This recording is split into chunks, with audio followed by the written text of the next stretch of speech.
In this tutorial you will learn how to download and install Ghostwire Tokyo on your Xbox app and Xbox Game Pass, in Windows 11 and Windows 10. Open the Xbox app to download Ghostwire Tokyo.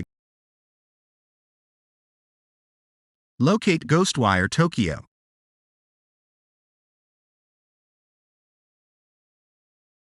Press Install.